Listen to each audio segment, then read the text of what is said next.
Hello tout le monde, je viens de prendre un nouveau dossard et je fais une petite vidéo pour en parler. C'est pas n'importe quel dossard, c'est la première fois depuis quelques années où je veux me donner les moyens d'aller sur cette course pour performer. Ma dernière grosse prépa, c'était pour le marathon de Séville en 2024, donc ça commence à dater maintenant, c'était déjà il y a 1 an et demi, mais j'avais chopé un énorme Covid 15 jours avant qui m'avait mis complètement KO. J'ai commencé à avoir des crampes dès le 14e kilomètre, donc autant dire que c'est pas du tout bien déroulé, j'étais vraiment en PLS, et donc on peut pas vraiment parler de performance ce jour-là, si ce n'est le fait que je sois allé au bout malgré cette tuile. Si on réfléchit, la dernière fois que j'ai performé comme je le voulais, je pense que c'était déjà il y a quasi 3 ans, mais malheureusement, c'est le dernier souvenir en compétition où j'étais vraiment content et satisfait de ma performance. Du coup, 3 ans, ça commence à faire beaucoup. Alors pourquoi j'ai laissé un vide en termes de perf, mais aussi en termes de temps et d'énergie alloués au sport, en tout cas à mes différentes prépas depuis 2022, enfin peut-être depuis 2024, comme je vous l'ai dit, j'ai fait Séville. C'est tout simplement que j'ai pas mal enchaîné au niveau du taf. Ça a généré beaucoup de fatigue. J'ai eu aussi quelques petites galères pendant les prépas que je faisais. Il y a eu par exemple les Covid qui me font mal à chaque fois. Je mets au moins 1 mois et demi à m'en remettre. D'ailleurs, j'en ai refait un début octobre. Ça a plombé la prépa que je faisais pour le semi-marathon de Bordeaux qui avait lieu dimanche dernier. Je perds environ 15 secondes par kilomètre sur les allures que j'avais avant de contracter le virus. Donc c'est vraiment handicapant. Ma fréquence cardiaque monte beaucoup plus haut. Pour un même effort, j'ai environ 10 à 15 pulsations par minute de plus. Mais bon, en gros, je ferai une petite vidéo plus tard pour parler de ces Covid un peu plus en détail. Je vais aussi faire quelques recherches pour voir quel est l'impact réel. En tout cas, pour moi, ces dernières années, ça a été un gros point noir. Aujourd'hui, je continue d'avoir quand même beaucoup de boulot, mais ça me manque un peu de faire des belles prépas, de performer à mon niveau et de ne plus trop mettre ma passion finalement au centre de mes priorités. Donc, j'ai essayé de m'organiser au mieux pour revenir au niveau et essayer de progresser dans les années à venir. Je fais donc une série de vidéos pour montrer un peu comment je m'organise, ce que je vais changer et améliorer au quotidien pour essayer de retrouver une bonne forme. Pas dit que j'y arrive, mais au moins si c'est un échec, vous aurez une bonne idée de ce qu'il faut pas faire. En gros, pour moi, la décision clé pour retourner au charbon, c'est vraiment de savoir pourquoi on se lève chaque matin, pourquoi on s'inflige 10 à 15 heures d'entraînement par semaine. Bon, bien sûr, on kiffe ça, il y a de l'endorphine,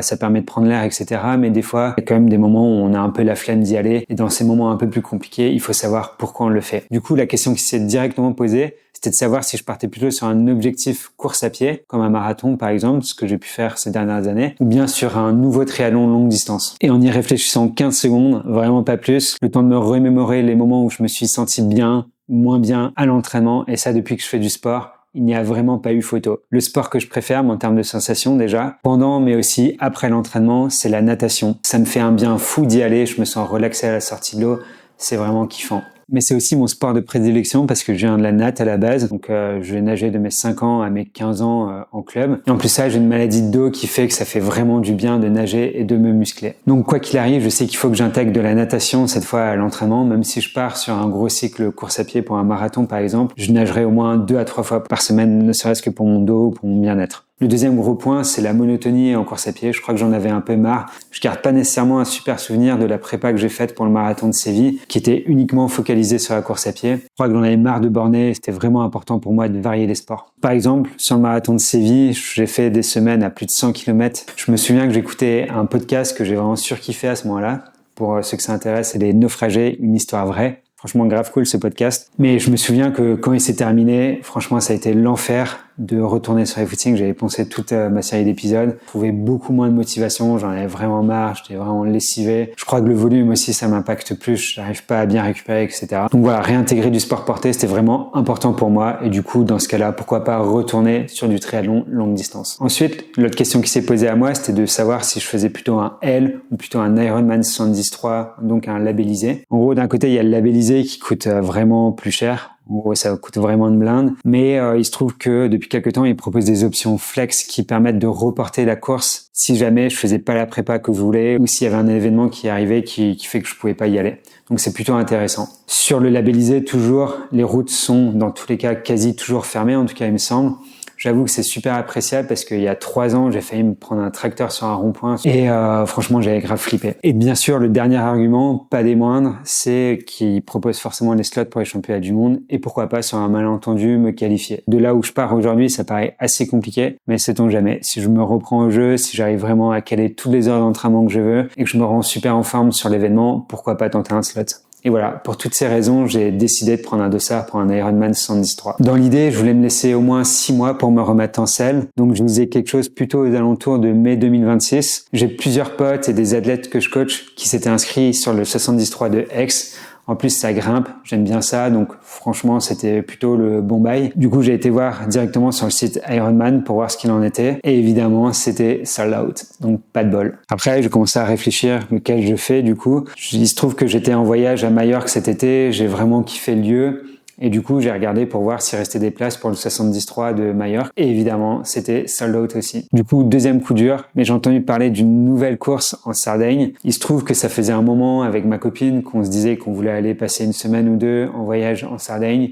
Du coup, ça tombait à pic. Ça n'a pas été dur du tout de la convaincre que je fasse une course là-bas. Coup double, j'ai checké s'il restait des places et c'était good. Du coup, c'est officiel. J'ai un dossard. Ce sera le 7 juin et ça sera à Alguero. Je suis vraiment hyper hypé par ce nouveau projet. Comme je l'ai indiqué, je sais déjà que j'aurai pas mal de boulot. Je sais déjà que je pourrai pas beaucoup jouer sur le levier volume. Du coup, par conséquent, il y aura forcément pas mal d'intensité dans ma prépa. Reste à savoir comment la répartir. J'ai un coach qui me suit depuis 7 ans maintenant. Donc, j'ai full confiance en lui. On s'entend super bien. J'ai énormément progressé. Je pense qu'aujourd'hui, je vais lui proposer de se focaliser surtout sur l'intensité et sur les courtes distances dans un premier temps, pendant 2 mois environ sur les 6 mois qui nous emmènent jusqu'à l'objectif, et après on fera le point. Du coup, dans les grandes lignes, je vais d'abord essayer de retrouver une régularité en natation, essayer d'être au moins à 2, j'espère 3 entraînements par semaine. Ça fait vraiment un moment que j'ai pas réussi à caser 3 entraînements de nat dans la même semaine. Franchement, ça fait au moins plusieurs années. Je sais même pas quand c'était la dernière fois. Pour moi, c'est le plus galère en termes d'organisation. Déjà, il faut trouver des créneaux dans les piscines publiques où il y a toujours pas mal de monde dans les nids d'eau, surtout depuis les JO de Paris, et notamment l'effet Léon Marchand. Mais il y a aussi une hype autour du triathlon qui fait qu'il y a de plus en plus de monde dans les piscines. Donc, pas toujours évident de trouver le bon créneau pour sortir une grosse séance. Donc, je vais essayer de voir où je peux la caser. Moi, j'ai quand même la chance d'avoir un club.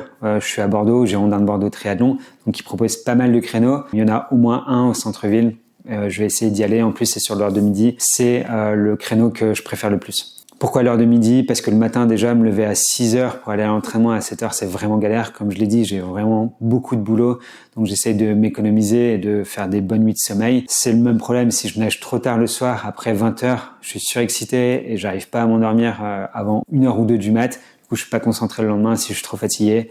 Même problème. Nager à l'heure de midi, je pense que ça serait l'idéal. Après, il y a aussi le gain de temps, donc le fait de faire le trajet, de prendre sa douche, de se changer et de faire la séance en elle-même, ça prend aussi pas mal de temps, c'est assez chronophage. Du coup, je vais voir. En tout cas, à Bordeaux, il y a eu un moment où c'était un peu galère parce que beaucoup de piscines étaient en travaux. Aujourd'hui, elles ont toutes rouvertes, donc je pense que ça va être beaucoup plus simple d'aller m'entraîner sur ces créneaux publics, à voir lesquels, où, quand, comment. Donc voilà, l'idée générale, c'est de bien s'entraîner en natation, d'intégrer au moins 1 ou 2 renforts aussi en complément. Ça va me permettre de bien me regainer, bien muscler le haut de mon dos. Donc ça va me faire du bien pour la partie natation, mais aussi pour la partie course à pied. Donc, petite transition vers la course à pied. Effectivement, depuis un moment, depuis quelques années maintenant, je sens que je m'écrase un peu à chaque coup. Je suis beaucoup moins dynamique. Je pense aussi, si j'arrête d'être dans le déni, que c'est sûrement un peu lié à l'âge.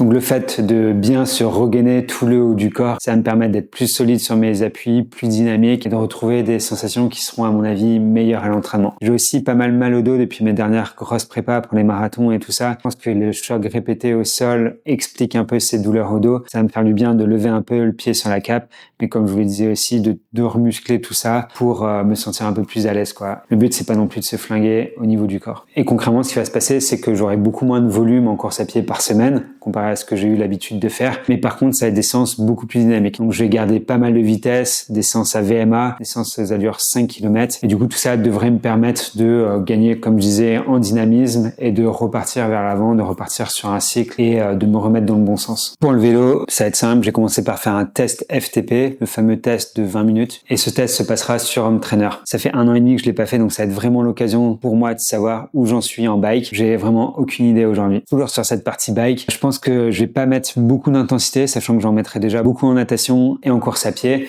Donc je pense que la partie bike va me permettre de faire plus d'aérobie, donc ça va me permettre d'avoir quand même un socle avec un minimum de volume. Et bien sûr, il y aura quand même un petit peu de travail d'allure, donc pour ça, je vais rester sûrement FTP, ou en tout cas sur les curseurs qui vont faire travailler beaucoup l'endurance. Et là, pareil, je pense que je vais être à 2, mais je pense plutôt à 3 bikes par semaine. Donc c'est un sport porté, comme je disais, ça va permettre de reposer mon dos. Donc j'ai plutôt misé sur le bike pour les petites séances tranquilles que sur la course à pied. Aujourd'hui, je commence à prendre 1 à 2 semaines de récup. D'abord, je viens de faire le semi de Bordeaux. J'avais fait une prépa qui était plutôt correcte pour arriver jusqu'à ce semi. Donc je vais me reposer rapidement. Le chemin est encore super long pour arriver jusqu'à l'Ironman 73 en juin. Donc je pense que je vais faire 2 petites semaines un peu plus tranquilles avec quand même quelques courses à pied, quelques natations, quelques vélos, mais très tranquille, très peu d'intensité. Pendant 2 mois, ce sera donc un focus sur la courte distance, comme je viens de le dire, en tout cas sur la partie natation et course à pied. Je vais bien me renforcer aussi à côté pour être bien solide, bien dynamique, pour enclencher derrière 4 mois qui vont être un peu plus conséquents en termes de volume. Aujourd'hui, je vais rester, je pense, sur les 2 premiers mois là, comme je disais, sur à peu près 10 à 11 heures d'entraînement, peut-être moins suivant le taf, mais en tout cas, c'est ce que je vais essayer de faire. Bien hâte, en tout cas, ça fait vraiment un moment que je fais plus assez de nat, que je fais du bike uniquement sur courant alternatif. Je vous tiens rapidement au jus pour savoir comment se passe la remise en forme. Je vous détaillerai tout ce que j'ai mis en place et tout ce que je fais au quotidien. Allez, à très vite, ciao!